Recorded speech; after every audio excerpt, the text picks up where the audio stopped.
Hello there, my name is Rabbi Shmuel Kopel.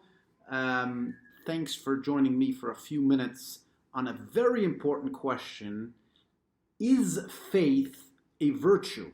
Is faith something valuable? Is it something good? Is it something bad, etc.? We're going to discuss this question in detail if you just stick around.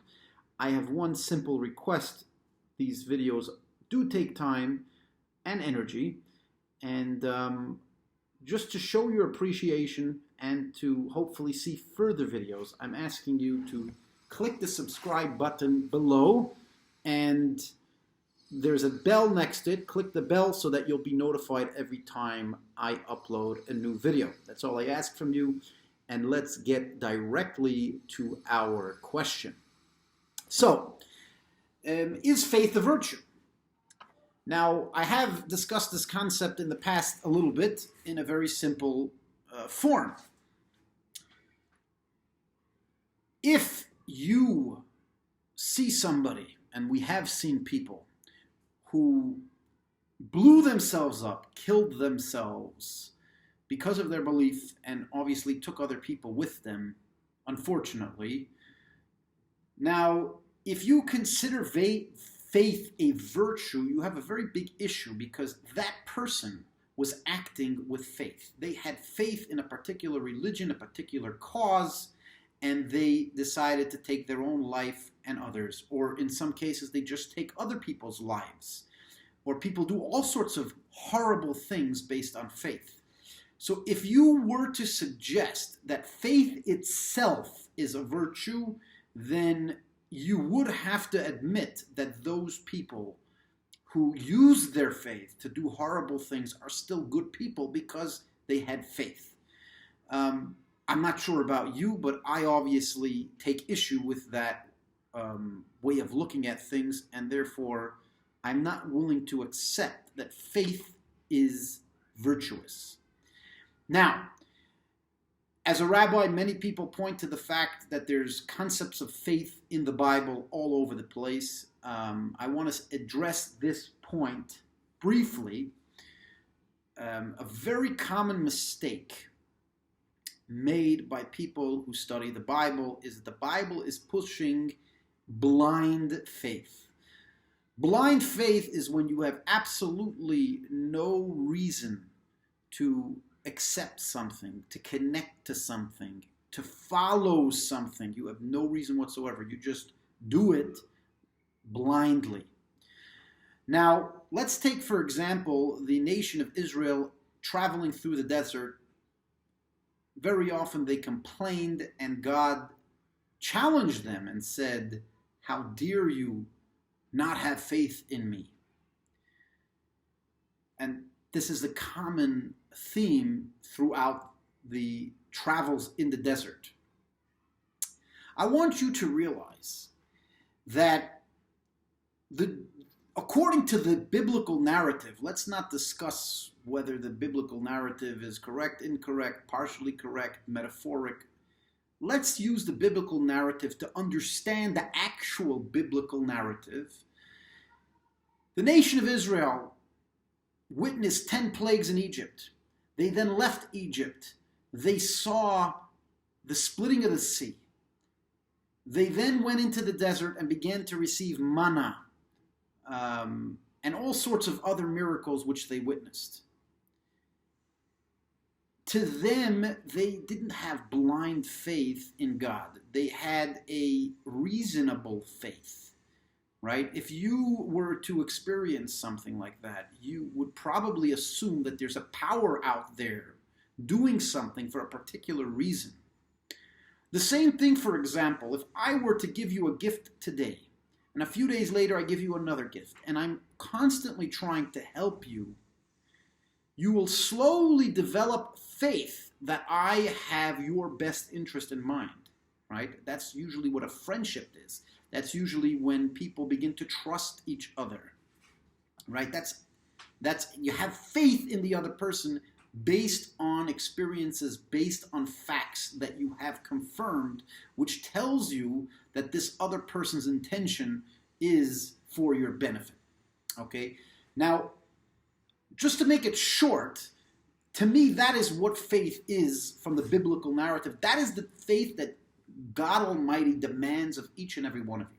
So for example, if you don't know if there's a greater reality, then you having faith in that greater reality is not a virtue.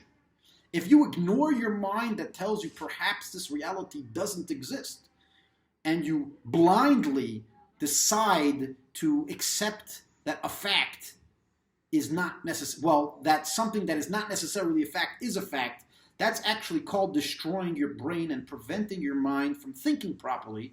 And I would actually look at that as blasphemy, because who gave you your mind? God, the same creator you're talking about, gave you your mind. And if you are going to destroy your mind just to blindly decide that a creator that created your mind wants you to destroy it, that's almost like saying somebody gives you a beautiful gift, somebody for your birthday gives you an iPhone, and you randomly decide, I want to crack it in front of the person's face. So here's the person that gave me the iPhone, and in front of their face, they gave me a beautiful iPhone for my birthday. I take the iPhone, I say, because I love you so much, and I want to make you feel so well, I'm going to take this iPhone and smash it.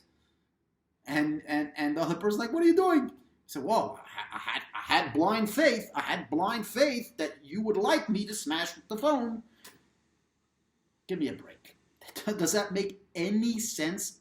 I don't think so. If you think so, well, maybe my videos are not for you, because I think that's insanity. All right? So the same thing. If you're going to decide that you need to ignore your mind, break your mind, squeeze your mind, change your mind, because that's what the creator of your mind wants, you've got to have a very good reason for that, because he gave you your mind. And if your mind is telling you that something's false, and you're going to crack your mind to decide that that's true, that's definitely doesn't seem like it is a legitimate pursuit of the true creator. It sounds like a selfish desire to play a guessing game, and not just play a guessing game, but play a guessing game in a really stupid and horrible way, right? So again, faith, random faith, definitely doesn't seem to be connecting you to a creator. If you ask me personally why I follow God, or I follow a narrative which I believe is God's will, well, there's many reasons to do that.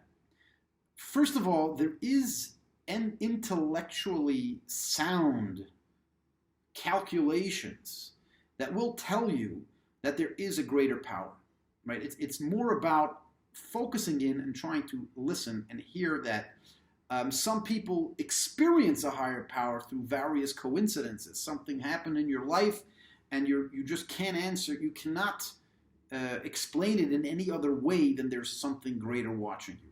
This is faith. Faith is when you develop that relationship with a greater reality that you understand. So take, for example, a suicide bomber like we discussed a little earlier. Why is he blowing himself up? Because some guy told him that God wants him to blow himself up? Well, why would he want him to do that? Why would God create people in order to be blown up, right? Why would, if you actually look in terrorist societies, they're usually full of, they don't only kill others, they end up killing themselves. Because yes, they maybe hate the infidels, the kafir, that don't believe in their religion, but they end up deciding that other Muslims are also kafir, and they end up killing more. As a matter of fact, if you actually look at Muslim extremists, killed way more Muslims than they did anyone else, right? So essentially,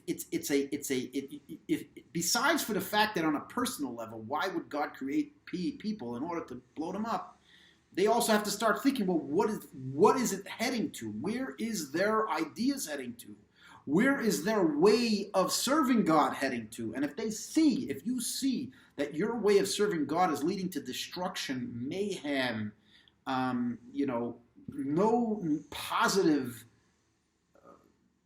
way of looking at things, no positive future, then the question is, why would God create a world for you to come and destroy it with this garbage, right? It doesn't make sense. And then you need to think, yes, you need to think that maybe your faith is not a virtue.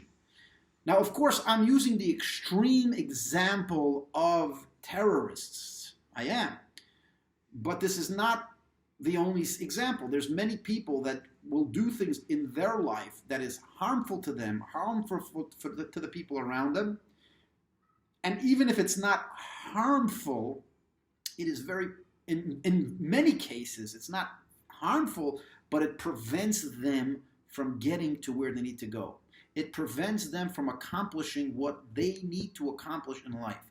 And guess who gave them their life? Guess who gave them the ability to accomplish what they're meant to accomplish in life? The Creator.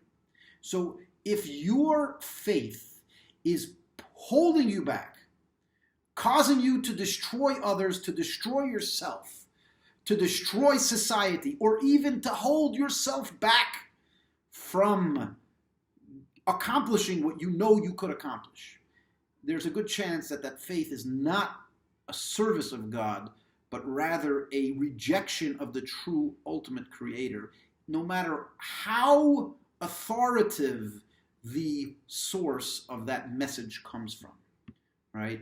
And again, I say now that many people say, but this person said it, that person said it. So many people believe it. These are called authority concepts, which is a concept where you are following somebody else's claim that they are being God's messenger. But if you're following other people blindly, with blind faith, you have to think that it's very possible that you're, to use the Christian term, you're following the devil and not God. In Judaism, you'd say maybe the Satan. And guess what? In Jewish tradition, at least, it's actually spoken about that the Satan very often comes in the garments of a nice person, a good person, right? They try to convince you you're being a good person, you're being a kind person when you're actually doing harm. You're serving God when you're actually doing the exact opposite, right? So what I want you to consider today, if anything, and I beg you, if you disagree with me, please write it in the comments. I would love to hear it. If you agree with me and you have something to add, also please include it in the comments. Even if you just want to mention something on the same topic in the comments, I'd be happy to hear it. But what I want to leave you today, and I want you to consider that faith only comes after you know you're connecting. Okay? Now, there is a concept of faith. Faith is that when you know that you're doing your best, and you believe that there's a Creator that created everything, and He created you, and you're doing your best, you're using your mind, you're using your heart, you're using your hands, you're using your feet, you're doing whatever you could to make the biggest difference and the biggest beneficial difference in this world that you can, and something perhaps goes the wrong way, or you have a challenge, that's when you say, okay, well, there's a bigger picture. And there's a Creator that perhaps knows better than me, and maybe I'm making a mistake, right? If something bad happens to you or a family member, you could say, well, there's a purpose that I might not understand, right? I would just kind of point out is that faith is actually, I would consider it healthy when faith is in a situation that you can't do anything about it. If you can't do anything about it, then faith is important. And it's actually healthy. Because if you feel that you're in control of everything and you're in a bad situation and you don't know how to control it, then you're stuck, right? And you constantly are in fear and full of anxiety of what are you going to do? How are you going to do? Because everything's up to you. When you're in a situation that you have already determined that you have no ability, there is nothing you can do to change the situation, to make the situation better, to make it less painful, That's when faith kicks in, and that's when faith is healthy, right? You say, okay, I determined I can't do anything. Once I determined I can't do anything, it's important to realize and consider and recognize that there is a greater being overseeing everything. And if it happened, then it is for a purpose. And if it happened to you, it's meant to happen to you for whatever reason that is, and you don't know the reason because you can't do anything about it. The second you can do something about it, and you choose to change or to go against that, then that's not really faith. It's not healthy faith. It's not healthy faith, and it's not, I would suggest, from my opinion, that would be heresy, because it's rejecting the Creator and His creation. I hope this is a meaningful talk to you, and I would love to hear from your comments again. And if you haven't yet subscribed below to this channel, please do so. I really appreciate it. The more people that subscribe, the more I feel motivated to make more videos, because then I see people watch the videos and appreciate it. Right? So thanks for coming, and I hope to see you again.